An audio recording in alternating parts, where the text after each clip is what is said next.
Meus caros amigos, seguidores e perseguidores, o assunto hoje é gato. Mas gato, lógico, bicho, né, cara? Não é roubar a energia dos outros, né, cara? Apesar que ladrão que rouba ladrão... Bom, não vamos gerar polêmica, né? Afinal de contas, eu não sou um cara que gosta de ficar causando polêmica, né?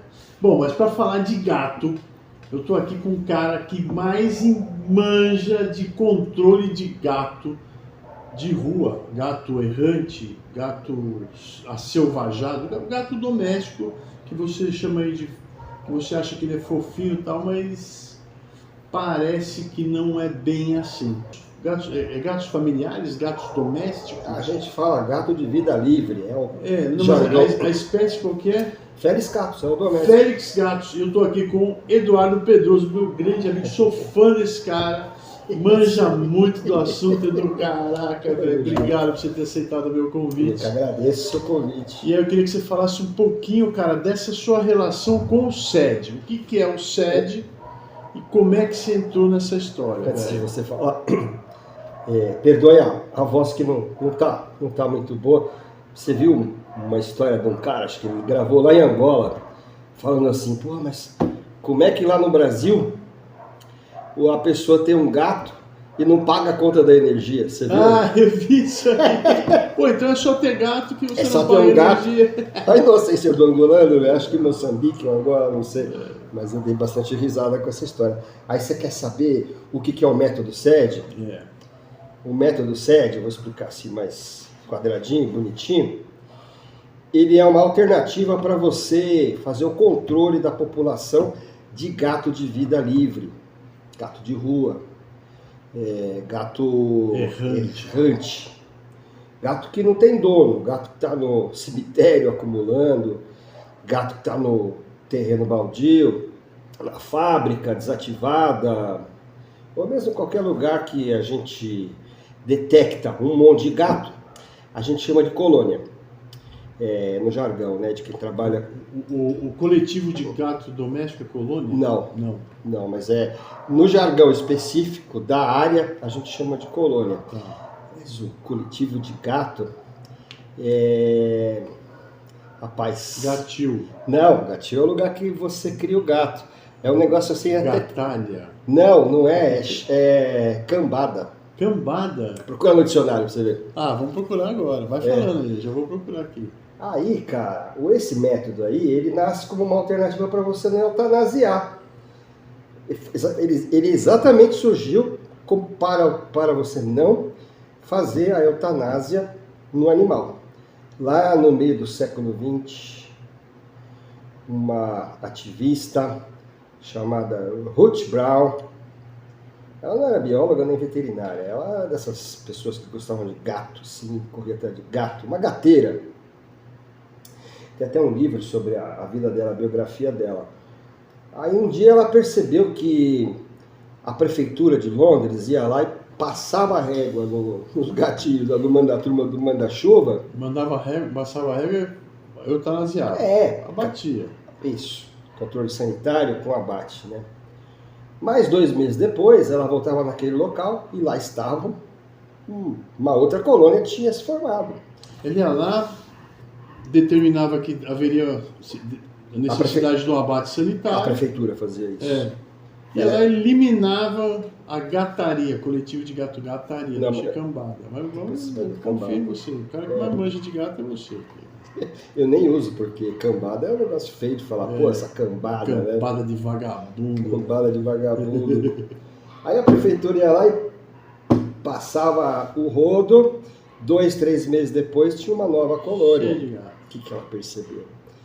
Por conta do descontrole populacional, aquele lugar ali, aquele ambiente, mantidas as condições que aquele ambiente oferecia anteriormente à eliminação dos animais, atraía uma nova galera. Era propício, o habitat propício para ter ali aquela cambada de vagabundo. De novo, no jargão assim, de quem pratica controle, método SED, a gente fala efeito vácuo.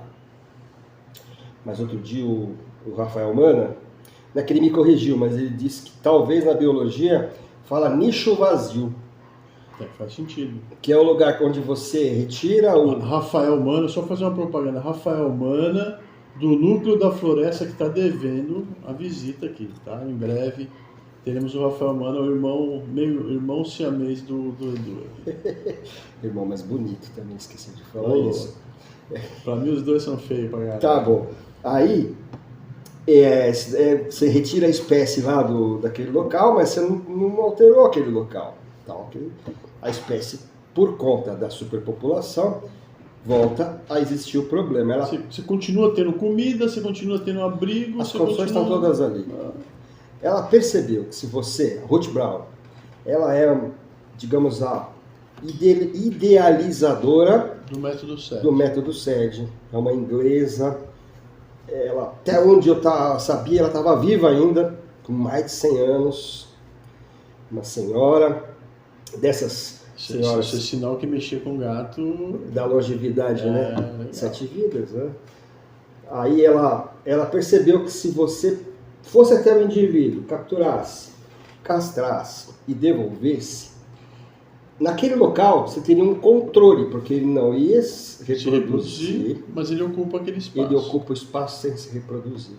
Essa é a grande inteligência do método. Essa que é a grande sacada. Então, essa compreensão de que você, ocupando o espaço com o animal que você já esterilizou, castrou, você torna producente o teu trabalho. Né? Então é mais ou menos assim, se você for falar em arte da guerra, filosofia, você tem inimigos e é melhor você conhecer o seu inimigo.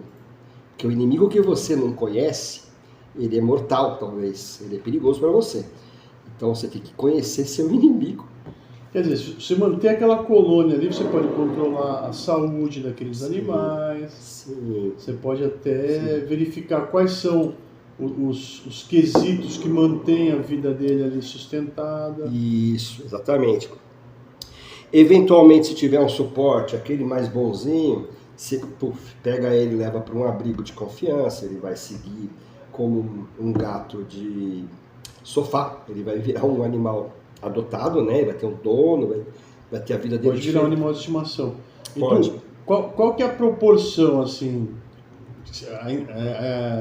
na tua experiência, assim, a impressão que você tem de quantos animais, qual a porcentagem deles que dá para virar animal de estimação numa colônia dessas?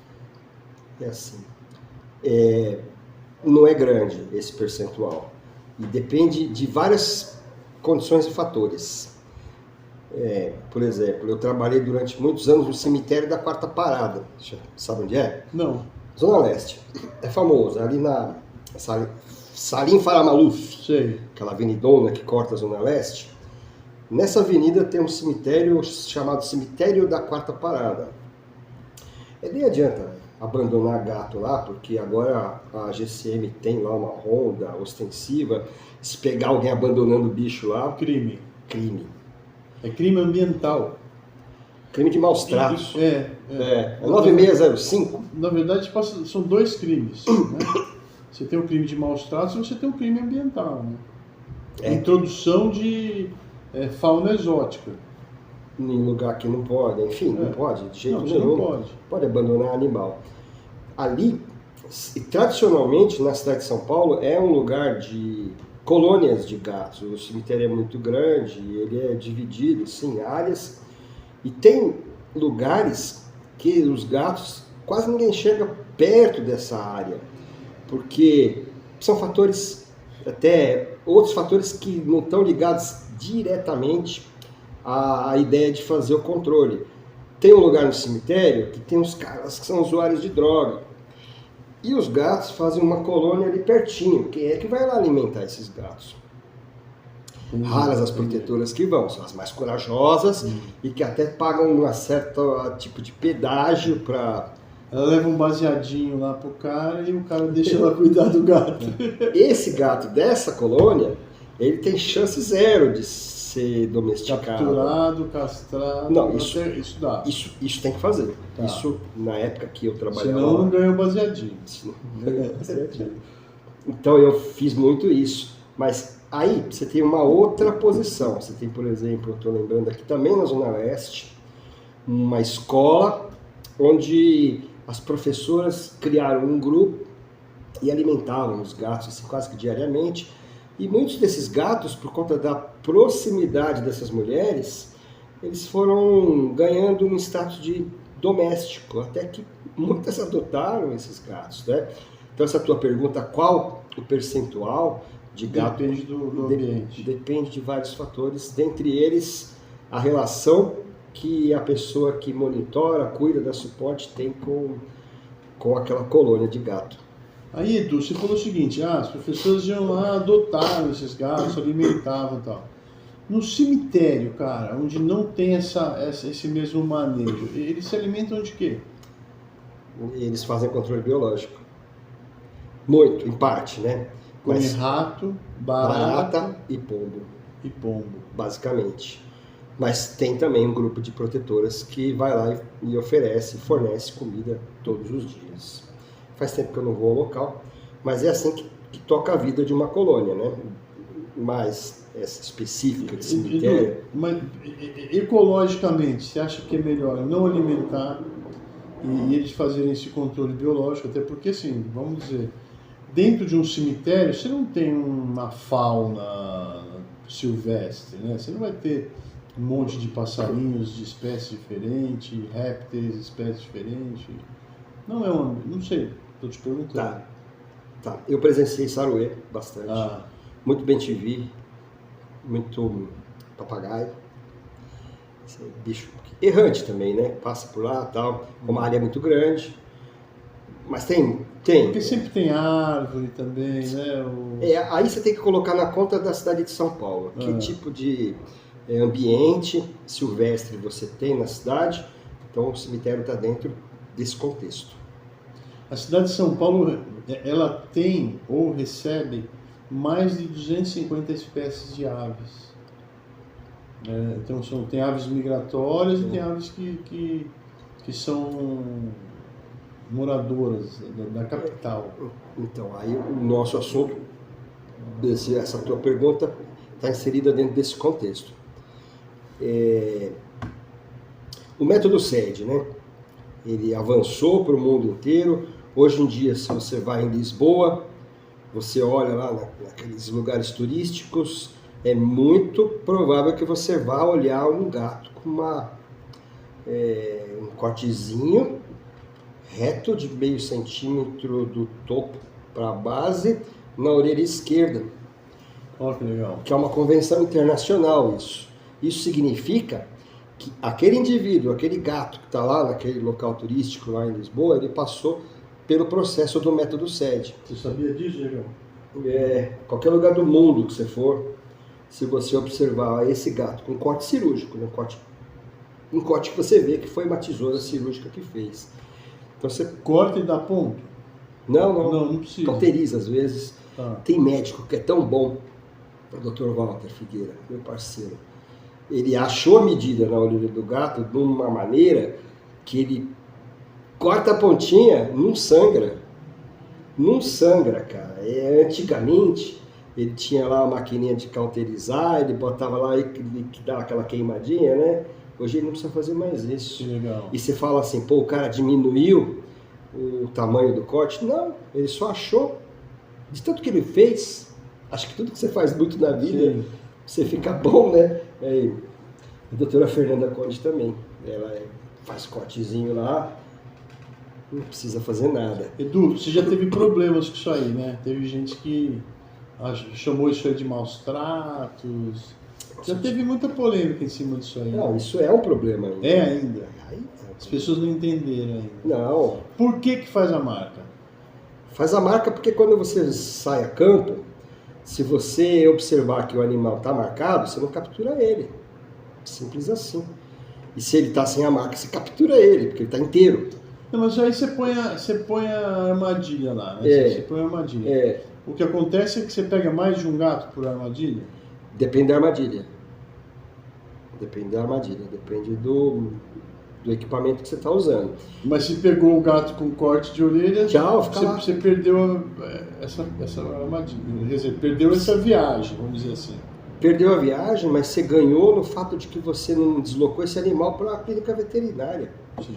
Não causou estresse no bicho e no seu bolso, né? Porque custa caro. Então, esse ganho, né? Você tem, porque você sabe qual animal você vai levar para a clínica veterinária para ser esterilizado, para ser castrado. Eu imagino o seguinte, as pessoas que estão assistindo a gente pensam que o gato que você captura é aquele gato que está no sofá da casa dele, né? Que é um gato super fofinho. Eu chego lá em casa e falo, seu Jorge, o seu Jorge sai de cima do armário e desce no meu ombro. Que nem a gatinha. Aí, a hora que você chega lá na colônia, como é que é esse gato, velho? É uma fera. É um animal selvagem. Ele é, como fica puto. Os biólogos chamam de animal aselvajado, que é o processo do doméstico ter comportamento de selvagem. E ele pode desenvolver. Claro, ele não tem ligação nenhuma com o ser humano. Você chega lá, o cara tá dentro da jaula, ele tá puto, velho. Muitas vezes, quando captura, ele fica bem bravo. Ele dá bastante trabalho. Quer te pegar. Ele Lógico, quer te pegar, né? Claro, sem dúvida. Além disso, o corte, por exemplo, em situações que você tá com uma armadilha manual, o que quer dizer? É aquela que você dispara, porque tem equipamento automático. Tipo Tomahawk, que o animal entra e com o peso dele dispara e você está longe, você pode estar 1 quilômetro de distância, a captura vai acontecer se o animal pisar no disparador. Mas tem situação que é você que determina a captura, então você dispara a armadilha e se você observa que o animal está com marcação na orelha, você não vai disparar. Sim, legal. Simples assim. Então, a marcação de orelha ela tem essa função de você não perder viagem, é não ser contraproducente, né? Então, aí você falou assim, dá problema?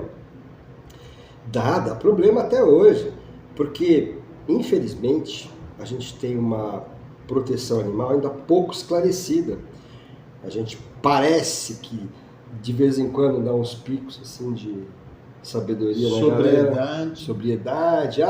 Agora o método vai decolar, agora a gente vai ter a compreensão e a noção da necessidade dele, então as pessoas vão começar a estudar, correr atrás de vídeo e texto de gente que pratica há muito tempo e pode ensinar a galera, e aí você tem períodos de completa escuridão, e a gente está vivendo um desses. Mas olha só que coincidência, eu ia te perguntar, esses períodos de escuridão não coincidem com as eleições? Matei essa. Eu acho que mais do que isso, coincide com a ascensão de uma classe política oportunista. Não sabe nada. Não sabe nada e desinforma. Além de não saber nada, desinformar, criminaliza. O que é pior ainda. Bom, é o clássico caso de Bruno Ganem e Felipe Beccari. Faz uns 3 anos isso, na cidade de Ilhabela, a prefeitura, através do seu órgão lá, que é o CRA, Centro de Referência Animal, que é o DVZ aqui em São Paulo, agora não chama mais CCZ, sabia? Não, o que é DVZ? Divisão de Vigilância em Zoonoses. Como se fosse o DVZ lá de Ilhabela, uma cidade litorânea, aqui no litoral norte de São Paulo. Então, o CRA começou a marcar a orelha dos gatos, claro, porra. A protetora vai lá, o gato não é da protetora, ela levou lá para castrar, para a prefeitura fazer o trabalho de esterilização. Ela vai devolver o gatinho lá no terreno baldio, do lado do carrinho de pipoca do tio Zé, do lado do cinema, onde o gato mora, lá em cima do bar, não sei. O cara começou a aplicar uma convenção internacional. Porra! Porque ela está praticando o CD. É claro, é até instintivo. A protetora não precisa saber tudo sobre o método, mas se ela bater o olho ali e falar, pô, esse gato aí, ó, fulana, ó a orelhinha dele, tá castrado, deixa ele quieto, deixa ele pra lá, né?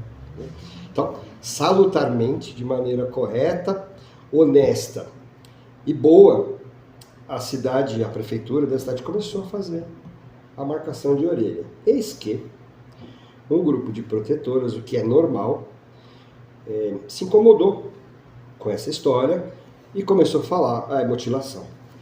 Mutilação. Aí você vê, se arranca as bolas do bicho não é mutilação, mas tirar um pedacinho da orelha é mutilação.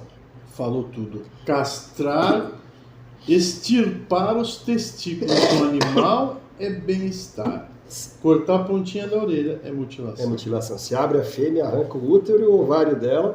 Tudo bem. Tá tudo certo. Porque eu acho que tá tudo certo. Sim, tem tá que fazer. certo. Um gato de vida livre, de rua, Lógico. é o controle. Controle. Mas,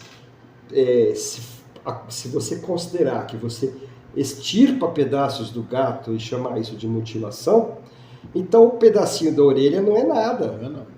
Até porque quando você tira os testículos ou o ovário, você está mexendo com o sistema hormonal. Muito mais sério. Muito mais sério. Muito mais sério. Não é uma simples ferida cirúrgica, é um approach. O corte clínico. da ponta da orelha não vai mudar nada. É como se cortar a unha com o cortador, sabe? Aí esse grupo de protetores foi para a internet, começou a fazer aquele barulho. Mutilação e tal. E essa história foi bater aqui em São Paulo, no gabinete do então deputado estadual Bruno Ganem. Pronto. No lugar do cidadão eleito com voto da proteção animal, chamar as protetoras e falar, fulano, isso daí faz parte do protocolo do método SED, o que a prefeitura está fazendo é ajudar no controle da população de gado de vida livre da sua cidade.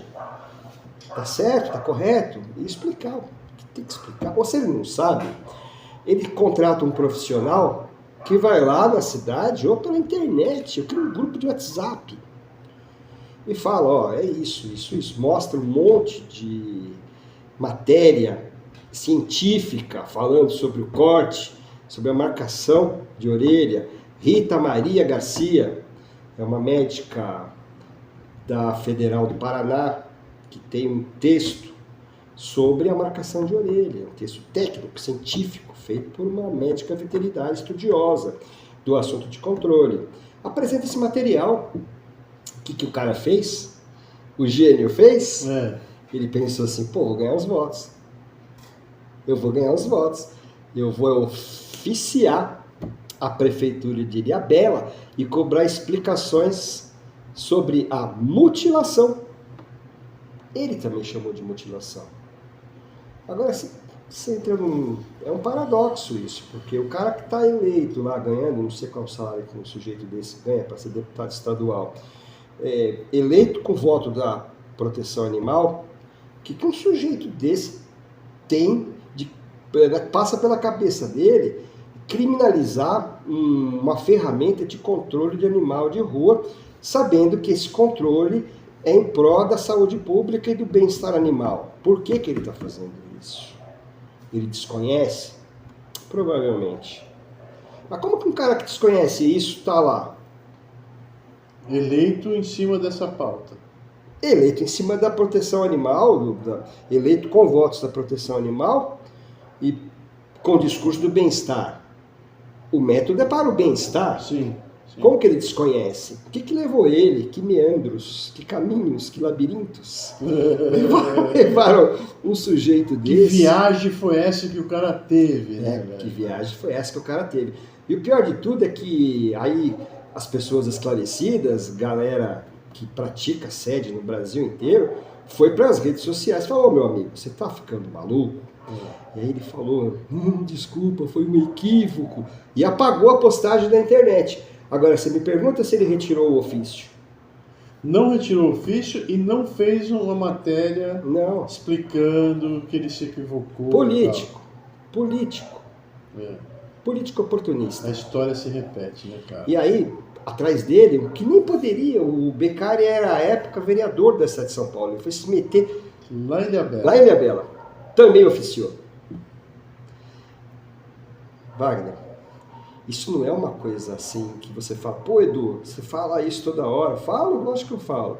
Eu falo isso toda hora Porque isso daí é um termômetro para você medir que tipo de gente está sendo eleita com o voto da proteção animal. Sim. Então, você acha que é só ele? Só esses dois? São só esses dois que têm esse desconhecimento absurdo sobre o que é bem-estar animal, sobre o que... É um modus operandi. É um modus operandi. Você não precisa saber nada, Wagner. Aliás, quanto menos você souber, parece que mais você sensibiliza as pessoas. A mãe do Canem foi eleita vereadora, rapaz. Salvo engano. Ganem virou uma marca. Virou uma marca Um na político da proteção animal. Político Da causa animal. Que não sabe por onde a galinha mija. Como diria o nosso amigo biólogo Henrique. O biólogo Henrique fala isso. Então, o cara não sabe por onde a galinha mija, mas ele tá lá. Ele tá lá. Tem um discurso pronto ali, emociona, lava a alma e tá tudo certo. Aí eu fiz até um post, claro, eu não tenho alcance nenhum nas redes sociais, mas quando eu vi que a mãe do cara era candidata a vereadora na cidade de São Paulo, eu falei, como é que pode? como é que pode um negócio desse? Qual que é a sua rede no Instagram? Seu perfil? É arroba, né? Arroba Eduardo.pedroso3. Aí me acha. Tá. Se colocar Vamos aumentar essa rede aí. Só aumentar. Porque o assunto Conegato, eu acho que você é fera. Eu sou seu seguidor há muitos anos, né? Eu também sou seu seguidor. Velho, você foi para Fernando de Noronha. Eu queria que você contasse um pouco disso, cara, porque eu acho super importante, porque Fernando de Noronha é um santuário da fauna marinha, né? É um parque ecológico marinho. Parque ecológico. Parque marinho. É uma área de preservação permanente. O nome de Fernando de Noronha é Parque Marinho de Fernando de Noronha. A APA, né? A parte que é a área de preservação total, onde você tem até dificuldade de entrar. Sentiu a moral do cara? Sentiu? Velho.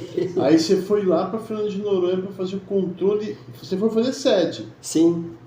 Quer dizer, apesar de ser um parque, você não foi lá para tirar os gatos de lá. Não pode. Por que não pode? Porque pode e não pode. Ah, tá. Por que pode? Não é porque pode. Por que deve? Deve.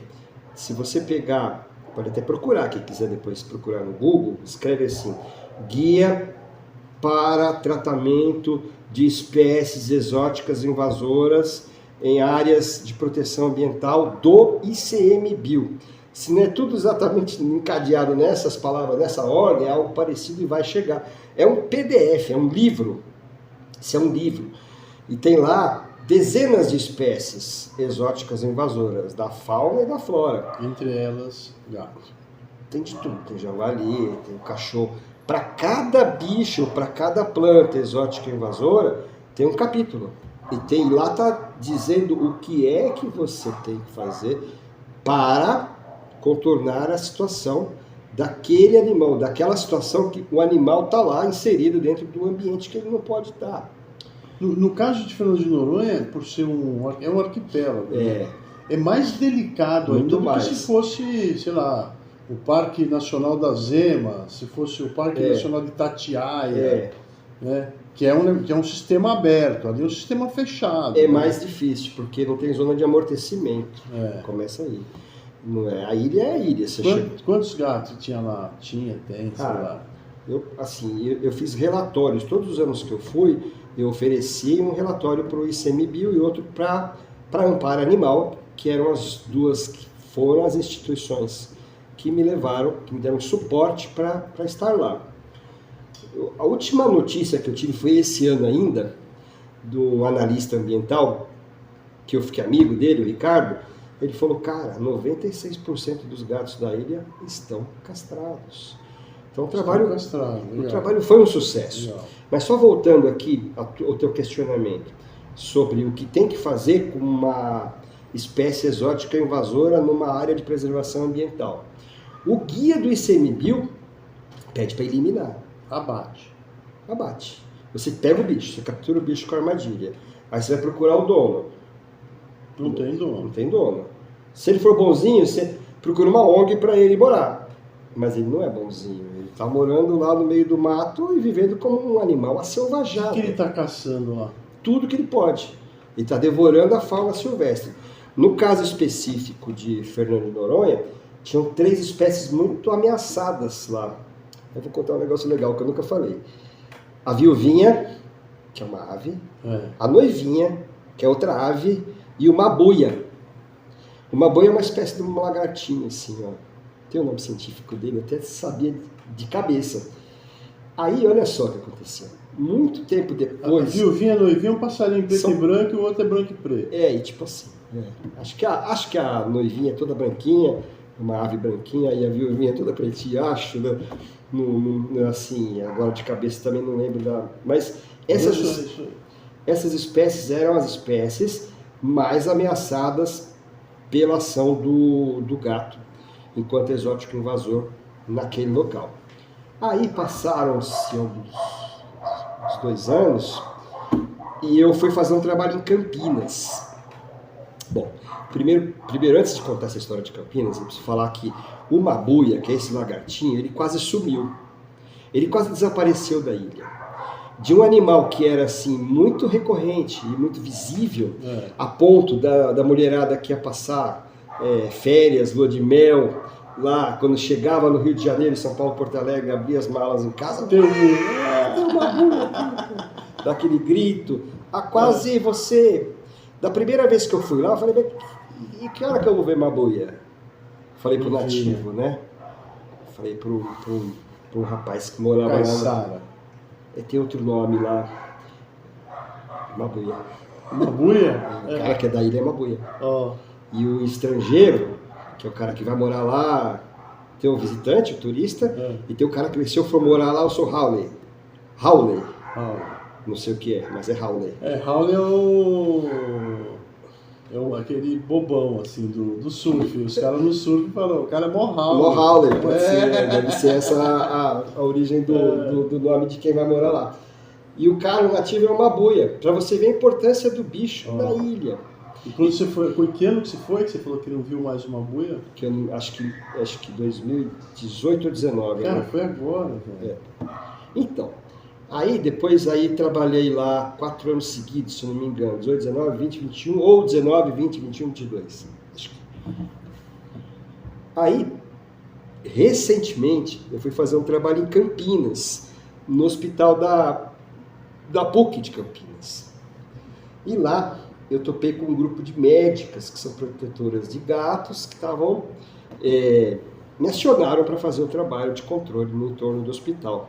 Uma das médicas, uma moça muito jovem, ela tinha acabado de se casar. E ela falou, pô, eu vi que você foi lá para Fernando de Noronha e tal, trabalhar com gato. Eu falei, é verdade. Ela falou, então eu também fui. Eu falei, você foi trabalhar com gato? Ela, não. Eu fui de lua de mel. Eu e meu esposo, a gente casou e foi fazer a lua de mel em Fernando de Noronha.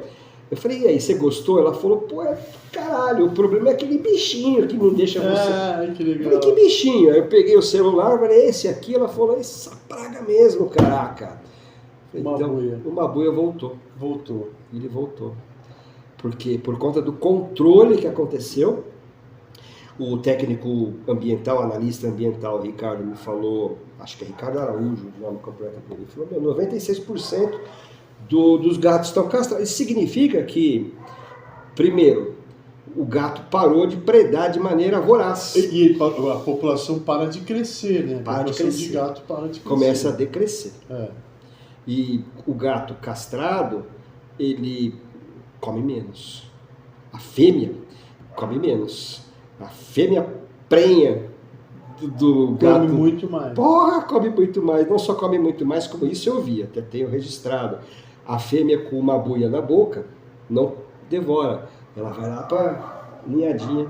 Para eles aprenderem a caçar. Para eles sentirem o gosto de uma buia, para depois eles... Isso acabou. E deixa uma buia vivo lá para os gatinhos aprenderem a caçar mesmo. Isso, exatamente. Para eles matarem. Isso, é felino, né? É um felino. Então, isso acabou, ou diminuiu de maneira muito significativa. Quer dizer, o meu trabalho lá, não só, obviamente, meu trabalho, mas o trabalho que eu fui fazer com outras pessoas, surtiu efeito. Isso aí me deixa extremamente feliz. Pô, meu, parabéns. Né? Isso também me deixa feliz por um outro aspecto, porque eu sempre defendi que o método SED, ele não tem só uma atuação urbana, ele pode também, ele é fundamentalmente um método para você usar na cidade, mas ele também é um mecanismo de defesa da vida selvagem e silvestre. E foi provado. Quero entrar nessa parte aí. Vida silvestre, cara. Outro dia eu vi uma publicação, o cara pegou lá uma gata, poxa vida, aquele marronzinho, mas não o Siamês. morisco. Gato morisco. Pegou uma gata morisca, falou, olha, essa gata tinha uma vida de pet, ela estava ali numa casa, e mostrou um vídeo, ela com a barriguinha pra cima, tá? Acompanhamos juntos. E aí, olha, mas nós fizemos um trabalho de reabilitação e ela foi devolvida na natureza. E eu entrei lá e falei, cara, vocês colocaram um colar de identificação, porque essa espécie é uma espécie que está em perigo de extinção. Ela é vulnerável. E se você tinha uma gata em situação doméstica, você tinha que arrumar outro macho, um macho na mesma situação e reproduzir. Esse é o pensamento do conservacionista. Isso é um pensamento bom, não é? Da conservação da espécie. Edu, quantas espécies de felino a gente tem selvagem no Brasil? Cara, eu não sei todas, mas a gente tem o murisco. Você falou do murisco, é isso? A jaguatirica. A jaguatirica, tem a onça pintada, tem o puma, a gente tem aquele que tem o olho bonitão, cara, é o gato... O gato palheiro. O gato palheiro, esse é confundido até com o doméstico. O gato maracajá. Maracajá é o dolhão, é esse daí. E o gato pequeno, o gato do mato pequeno. Gato do mato pequeno e o gato do mato grande. Então nós temos 8 espécies aqui, ó, que nós somos... Leigos, quase leigos, nesse aspecto. Nós já lembramos aqui de 8 espécies. Por que a gente não cria, por que a gente não reproduz essas espécies? Por que ao invés de a gente ter essas espécies sumindo, por que a gente não tem uma reprodução comercial, velho? Por que ao invés de ter um gato doméstico, eu não tenho um filhote, por exemplo, do guarundi? É guarundi, acho que o morisco. O gato morisco, acho que o nome científico dele é... Guanundi. Iorum. Guarundi. Eu vou te falar um negócio, Wagner. Você fez uma colocação, uma afirmação. Eu vou mudar de assunto para voltar nele. Tá. Na década de 70, a Nestlé, a companhia suíça, que faz chocolate, faz alimento... Jaguarundi. Jaguarundi. É o jaguar, né? A Nestlé, na década de 1970, quando eu era um bebê, ela emplacou a ideia de que o leite de latinha, o leite condensado, ele era mais saudável para o bebê, para o ser humano, do que o leite materno. Veja, não era só a mãe que não tem leite que vai usufruir desse artifício, dessa alternativa para alimentar o seu bebê. A Nestlé conseguiu falar para os governos do mundo inteiro que incentivassem as mães do mundo inteiro a consumir seus produtos, porque esses produtos eram mais saudáveis que o leite materno. É engraçado hoje, mas isso aconteceu. Leite de moça. Isso aconteceu. Então o leite condensado foi um substituto para o leite materno de mães que tinham em abundância o leite, podiam oferecer até para mais de um bebê. O que eu quero dizer com isso? Que nós somos constantemente enganados, se não por governos, por empresas, por corporações multinacionais, por ONGs, por gente que tem interesse em que a gente seja enganado. Interesse. Grana. E aí eu te pergunto, a ideia de que você não pode ter um animal silvestre como um pet será que ela também não se aproxima da ideia de você alimentar seu filho com leite moça? Não seria uma grande enganação, uma grande mentira, uma grande inverdade? E que, no fundo, está fazendo mal para a fauna. Como fez mal a ingestão de leite condensado para uma geração inteira de pessoas, de crianças. Eu. Nós viramos consumidores de açúcar.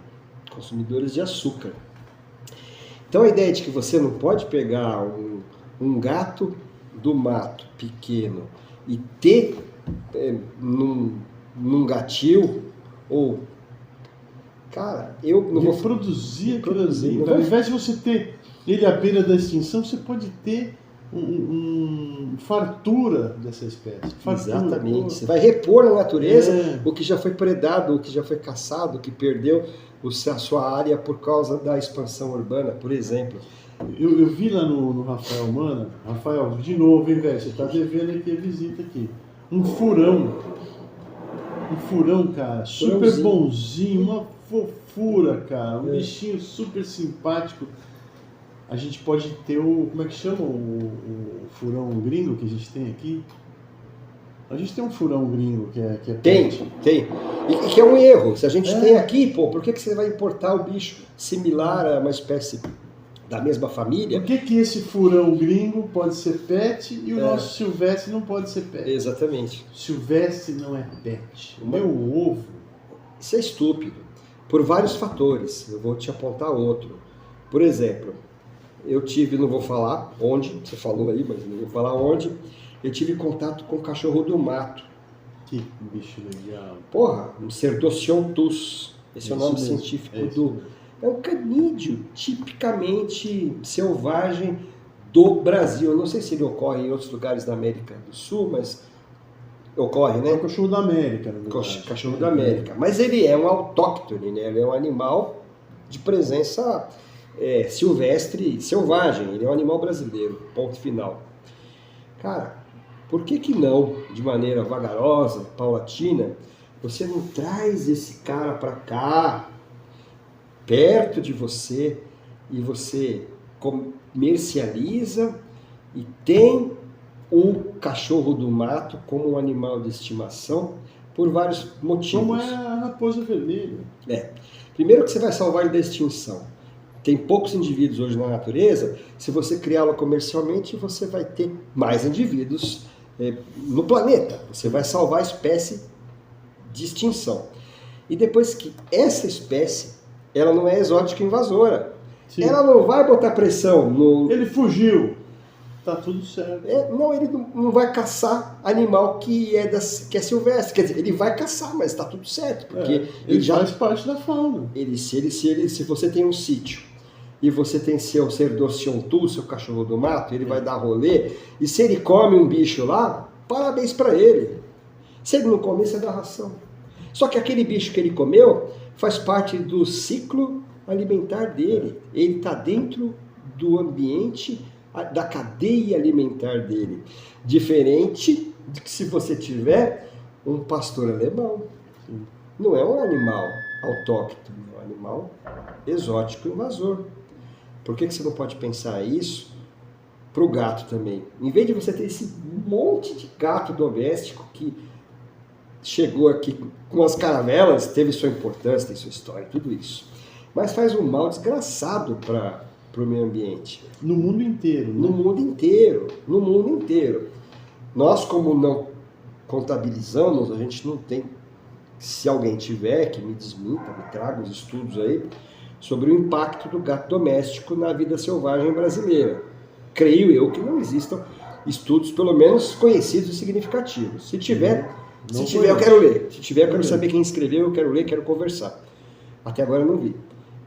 Mas nos Estados Unidos, você não precisa nem ser biólogo, você não precisa nem ser veterinário, nem cientista. Um jornalista interessado em meio ambiente, se ele quiser escrever sobre o tema, ele recorre aos dados que ele tem nas academias, os dados governamentais, ele monta um livro, como um cara chamado, acho que Peter Chris. Ele escreveu um livro, não é exatamente como eu vou falar, a nossa relação, repensando a nossa relação com os pets em tempo de extinção de vida selvagem. O que ele está querendo falar? Que a gente precisa substituir de maneira vagarosa os nossos companheiros.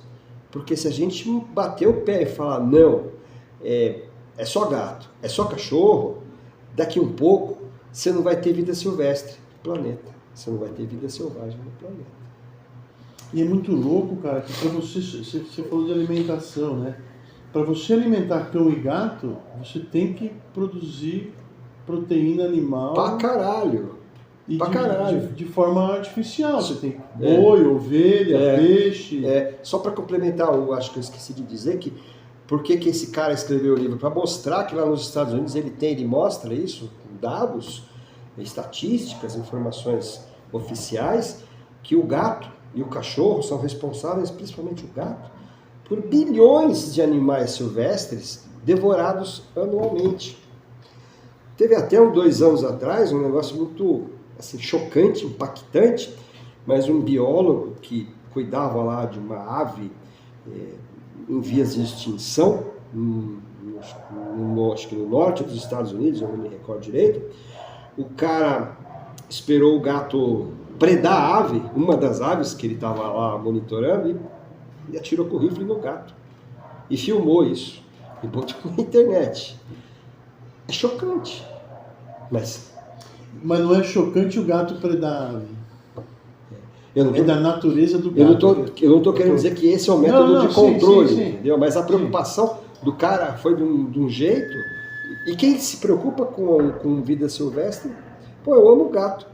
Quando minha mãe saiu da maternidade, ela me colocou num berço junto com um gato. Eu sinto cheiro de gato, lembro da minha mãe. Que legal. Eu tenho 3 gatos, cara, que são assim, vai lá dormir na cama. A gente tem uma preocupação com eles assim. É o seu Jorge, a Tina e a Flor. Isso não quer dizer que a gente que gosta de gato tem que permitir que os gatos massacrem a vida silvestre. Massacrem os gatos lá de casa não têm vida livre.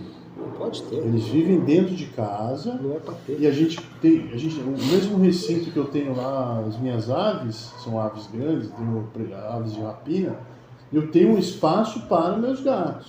Então sai de casa, vai pro recinto.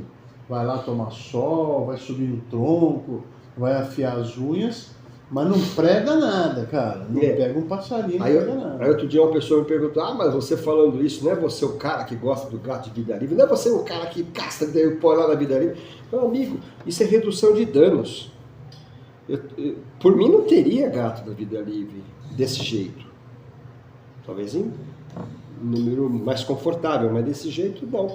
Então, o método SEG, só para fechar o assunto, ele também funciona como uma ferramenta, um instrumento para tirar o impacto do gato doméstico, exótico invasor, sobre a população silvestre. É um mitigador de danos à fauna silvestre. Exatamente. Edu, falando em fauna silvestre, um dia você escreveu um texto lá, achei super bacana e muito racional, cara. Eu realmente sou seu fã, cara, não tem jeito. Você falando o seguinte, sobre o veganismo, né? O vegano falando que a gente não tinha que consumir carne e que os caras fazendo uma política para acabar com o consumo de carne de boi e animais de produção. Eles iam acabar com os animais de produção e isso ia ter uma consequência com os animais da fauna silvestre na questão do consumo de proteína animal. Sim, claro. Isso é daquelas coisas óbvias que a gente não quer enxergar. Então o veganismo, primeiro, para dizer assim, eu já fui carnívoro, vegano. Não vegano. Não vegano. Vegetariano. Vegetariano estrito. Eu já fui também. E tenho amigos e amigas veganas, tenho um baita respeito por essas pessoas e eu não quero atacar pessoas, eu estou atacando ideias. Então a ideia é diferente, né? Você não vai lá falar, os veganos. Não, os veganos, eles têm... Os veganos têm veganismo. O veganismo. O vegano tem bom coração. Sim. Pelo incrível que pareça, ele quer salvar a humanidade. Só que entre a intenção de fazer uma coisa boa e realmente fazer a coisa boa, tem um abismo.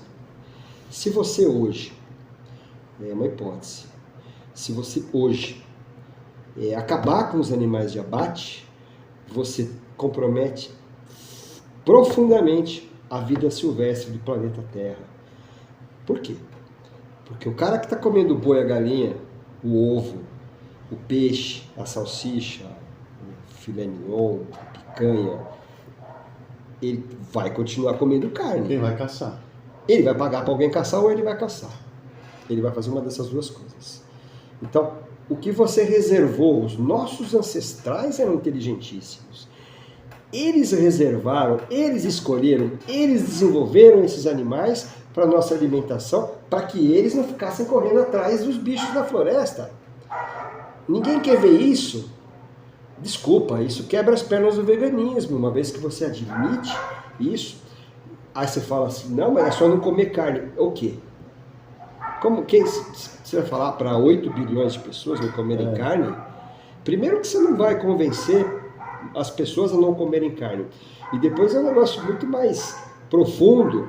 Nós somos onívoros. Nós, naturalmente, nos alimentamos de carne e vegetais. Nós somos onívoros. Procurem isso aí. Então, o veganismo... É que tem gente que confunde, acha que ser onívoro é o cara que pode sobreviver escolhendo entre comer carne ou comer vegetais, né? E, na verdade, ser onívoro é você se alimentar das duas fontes. Sim. É você comer verduras, comer vegetais e comer proteína animal. Então, até ao contrário, você come muito mais proteína animal. O nosso destino, se você... Hoje, eu não estou inventando isso. Quem quiser se aprofundar no tema, vai atrás de cientista e de textos que falam sobre isso.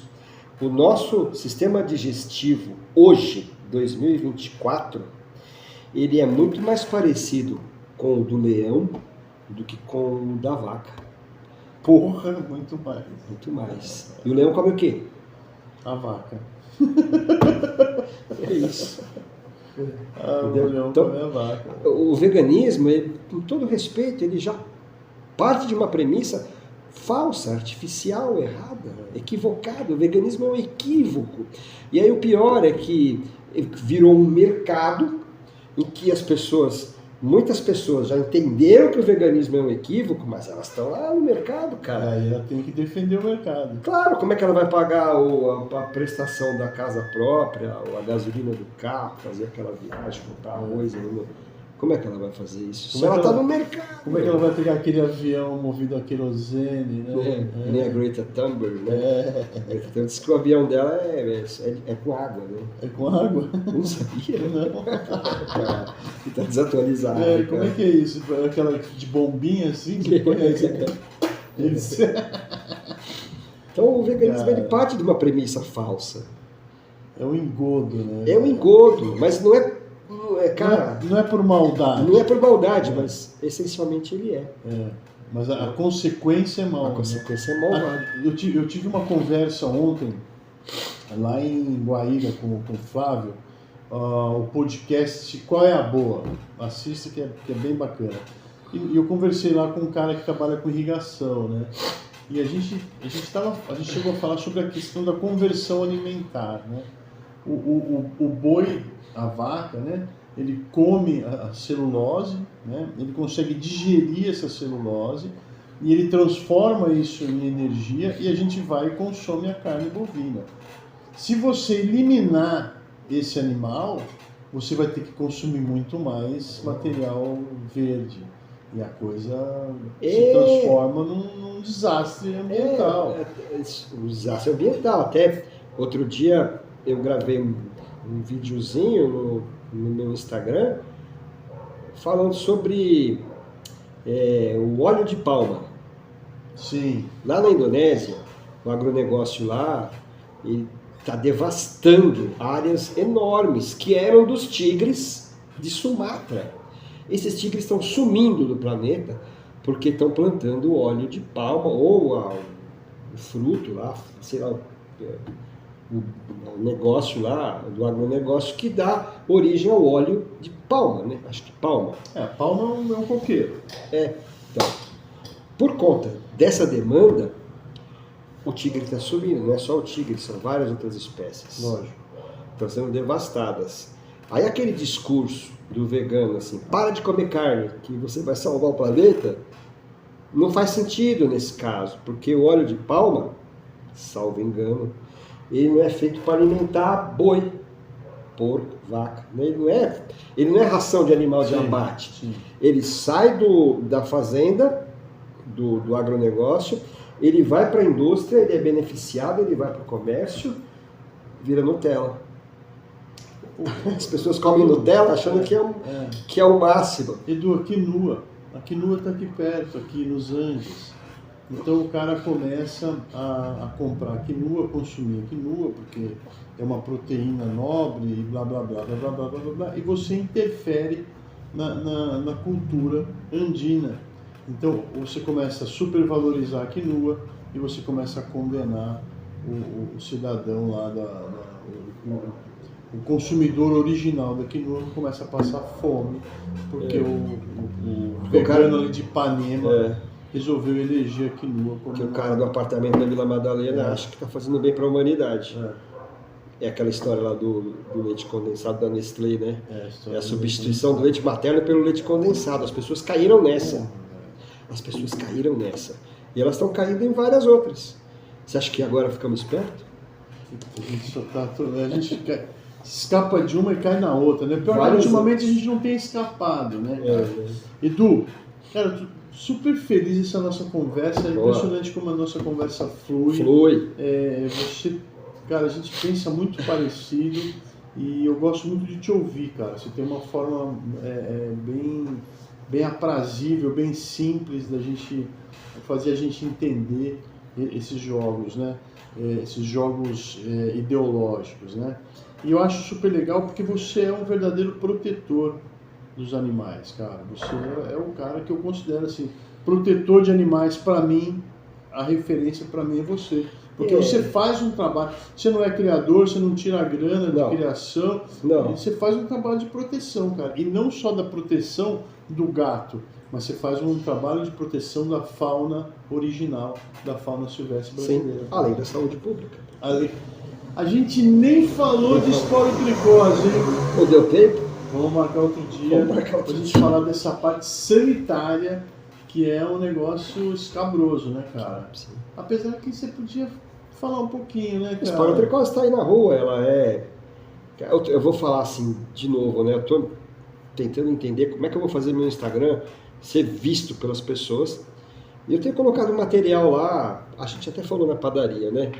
Que eu ouvi um cara falando assim, se você quer ter seguidores, você quer que o seu perfil seja alavancado, você tem que fazer dancinha, falar besteira.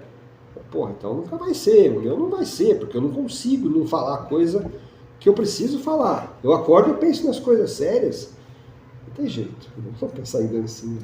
Então, mas eu vejo assim, hoje, minhas redes sociais estão... cresce de forma orgânica, mas cresce, sabe? Eu vejo. E eu vejo que quando a gente compartilha, tem uma consequência. Dá um jogo, né? Dá uma expandida. E aí, cara, a gente tem que aprender assim, como é que é? Uma no cravo e a outra na ferradura. Então você solta uma bobagem, eu soltei um vídeo outro dia de uma inteligência artificial do casamento de um cara com uma cadela, teve 14 mil visualizações, e tem a polêmica, engajamento e tal. E aí você aproveita e solta uma coisa mais contida e mais edificante. Mas esporotricose, né? Em outubro de 2023, faz um ano, a Sociedade Brasileira de Infectologia, através de um médico chamado Flávio Teles, o Dr. Flávio Teles não é médico veterinário, é médico humano. Ele tem lá uma função na SBI. A função dele parece que ele preside o... SBI? Sociedade Brasileira de Infectologia. Parece que ele preside o Comitê de Micologia. E esse comitê reuniu dados suficientes para chamar a imprensa, chamar a sua assessoria de imprensa e divulgar para a mídia que vivemos um descontrole da esporotricose no país. Ele não chamou de epidemia, mas ele falou descontrole. E o que uma epidemia precisa para ser epidemia é ter uma doença descontrolada. Então, a gente está nessa situação. Aí, para fechar, né, aqui, eu vou te falar como que eu corroboro o que esse médico, que a SBI está falando. Porque muita gente da proteção animal está falando, não, isso é só não falar que não acontece. Mais ou menos assim, sabe? E está acontecendo. E está acontecendo. Aí se a classe política brasileira, eles não sabem nem o que é esporotricose. Não sabe. Esses caras que a gente citou aqui... Eu fui para Manaus, lá tem uma deputada protetora, eu falei que tem esporotricose, que eu vi um gato lá com esporotricose. Ela não sabe o que é? Não, na verdade ela me processou. Enfim. Aí, essa classe política eleita pela proteção animal, eles não têm interesse em combater a doença. O poder público é omisso. Tem uma garota que eu faço troca técnica, ela mora na Bahia, numa cidade baiana, e o CCZ da cidade dela não tem o fungicida para tratar o gato. A esporotricose é pelo fungo, É um contaminação pelo fungo. Sim, é uma doença de origem E é uma zoonose. fúngica, e é uma zoonose, ela pode atingir o ser humano com gravidade, pode levar a óbito. Pode levar a óbito. Claro, leva a óbito. No Rio Grande do Sul tinha uma família inteira lá com esporotricose. O pai, o chefe da família, ele contraiu a esporotricose e a esporotricose entrou lá no fígado dele. Caramba. E para você tratar um fígado com fungo agressivo, tem uma variação agora. A gente tinha a Sporotrix Schenck, agora a gente tem uma variação que parece que é mais agressiva, que é a Sporotrix brasiliensis. Ixi, Abençoado é o Brasil. Tem uma variação só dele agora. Brasiliense é que vem de Brasília, né? Só pode. Esses fungos são Edu, piores, né? vamos marcar uma outra. Vamos. Eu quero que você venha mais vezes aqui, cara. Parabéns pelo seu trabalho. Valeu. Cara, brigadão, obrigado Agradeço. mesmo, Edu. Deixa o último recadinho aí, de novo a sua rede social. Me acompanha aqui.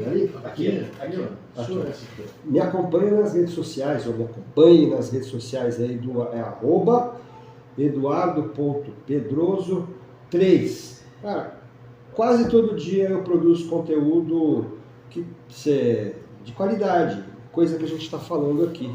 Bom, então eu não consigo, como o cara lá, como chama esses influencers, dando a dica de que você tem que fazer coisa besta para conseguir um público, eu não consigo fazer isso. Então, se você me acompanhar, você vai ter esse tipo de informação e conteúdo todo dia.